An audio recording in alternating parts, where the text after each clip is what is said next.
Leaving. And trust me when I tell you, I am leaving with the WWE Championship.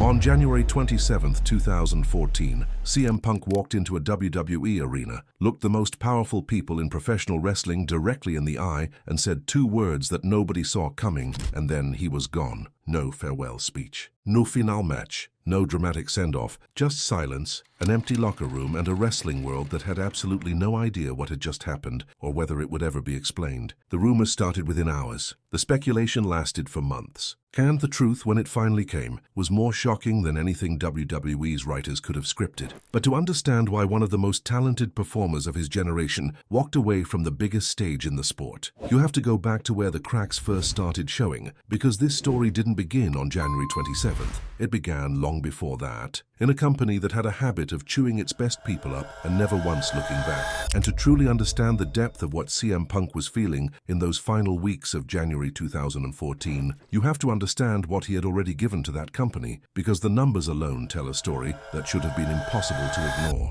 434 days as WWE Champion, one of the highest merchandise sellers on the entire roster. Crowd reactions that rattled arenas from coast to coast every single week. By every measurable standard available, CM Punk had proven himself not just as a valuable performer, but as one of the most important stars the company had produced in a generation. And yet, despite all of it, he carried a quiet, burning belief that none of it was ever truly enough in the eyes of the one man whose opinion mattered most, Vince McMahon. That belief wasn't born from paranoia or ego. It came from years of watching how decisions were made at the very top of the company, and more importantly, watching who those decisions consistently favored. Because no matter how loud the crowd chanted his name, no matter how many championship days he accumulated, no matter how many units of merchandise moved off the shelves with his face on them, Punk could see clearly where he stood in the unspoken hierarchy of WWE's priorities. And where he stood was not at the top. John Cena was at the top. The Rock was at the top. Batista, a man who had been away from the company for years before returning, was treated as a top attraction the moment he walked back through the door.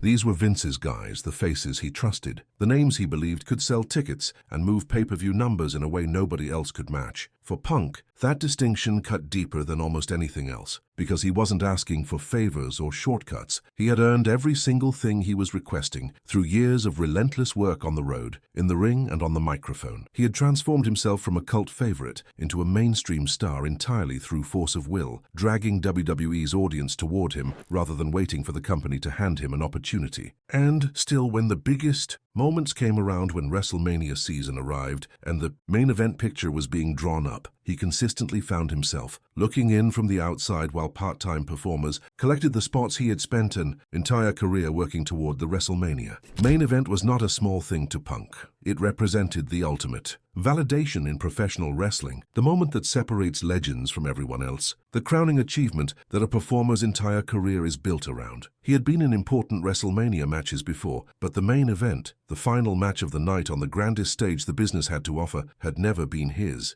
And as 2013 turned into 2014 and the road to WrestleMania 30 began taking shape, it became painfully clear to Punk that once again, the main event would be built around someone else, while he was handed a different role entirely. What made that reality even harder to accept was the complicated nature of his relationship with Vince McMahon himself. Because this wasn't a simple story of a boss who had always dismissed him. The truth was far messier and far more personal than that. Vince had shown real belief in Punk at various points throughout his tenure, and those moments of genuine support made the frustration that followed even more difficult to process. A man who had never believed in him at all would have been easier to walk away from. A man who believed in him selectively, who showed him trust and then pulled it back without explanation, created a wound that was much harder to close. The evidence of that trust was real and undeniable. The 434-day championship reign did not happen by accident. Vince McMahon approved every single day of it, which meant he saw enough in Punk to place one of the company's most important assets around his waist for over a year. The famous pipe bomb promo of 2011, the moment that launched Punk into a completely different stratosphere of popularity, was allowed to happen because Vince gave it the green light, even if certain guardrails were quietly put in place around it. These were not the actions of a chairman who saw no value in CM Punk. These were the actions of a man who recognized the talent in front of him and chose, at certain moments, to let it breathe.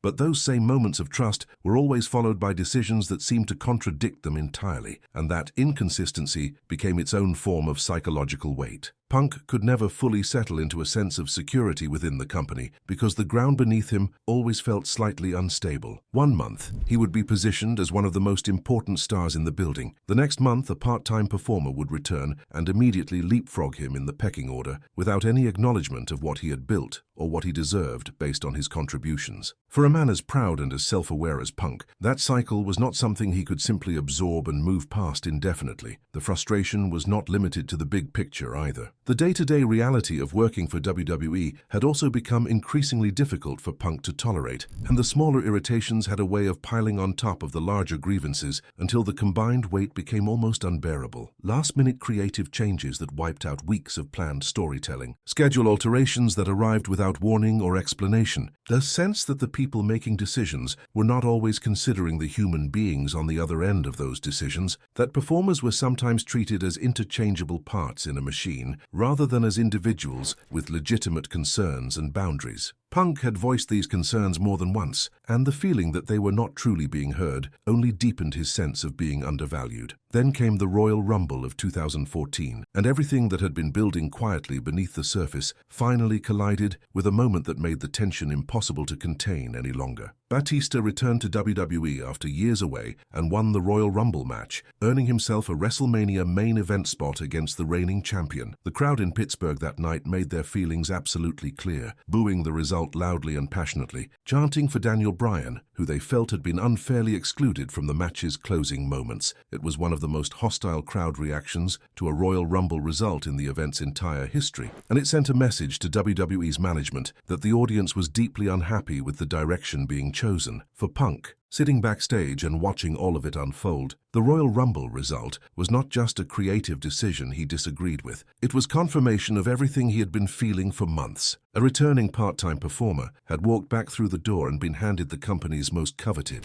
WrestleMania opportunity, while the people who had been grinding through the schedule week after week were once again passed over. The writing on the wall had never been clearer, and Punk had been reading it for a long time. The next night on Raw in Cleveland, he made his decision, and he made it without hesitation. He walked into that building, told WWE management he was going home, and left. No negotiation, no dramatic speech, no final match to give the fans closure. Just a man who had reached the absolute end of his tolerance and chose the only option. That felt honest to him in that moment, walking away from the only professional world he had ever known, rather than continuing to exist within a system that he believed no longer truly respected what he brought to it. The locker room was stunned, management was caught off guard, and the fans, who would not receive any official explanation for weeks, were left completely in the dark about why one of their favorite performers had suddenly vanished from their television screens. WWE's public response in the weeks that followed was minimal and carefully worded, which only intensified the speculation swirling around the situation. Fans and wrestling media constructed their own theories to fill the silence, some closer to the truth than others.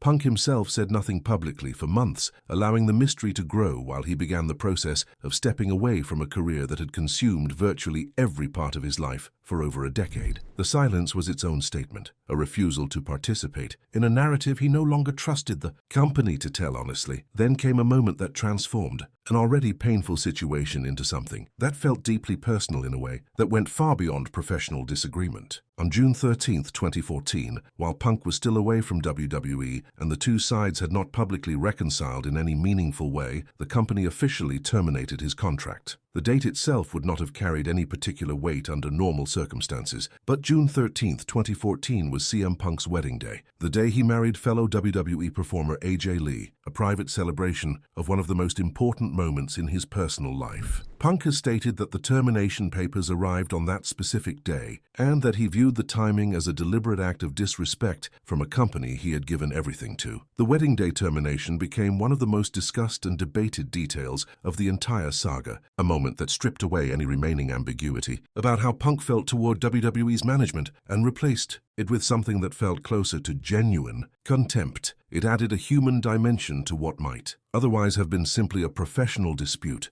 transforming it into a story about dignity, respect, and what happens when an employer and an employee lose all remaining trust in each other. It is worth noting that there has never been any public evidence confirming that Vince McMahon personally chose that specific date to cause Punk pain. WWE has never publicly addressed the timing or stated that it was intentional, and it is entirely possible that the termination date resulted from internal administrative processes that had nothing to do with Punk's personal calendar. But in the absence of any explanation from the company, and given everything that had already happened between the two sides, it is not difficult to understand why Punk interpreted it the way he did. When trust between two parties has already completely collapsed, even coincidences begin to feel like choices. And for CM Punk, the timing of those papers landing on his wedding day became the final, defining symbol of a relationship that had broken beyond any possibility of repair.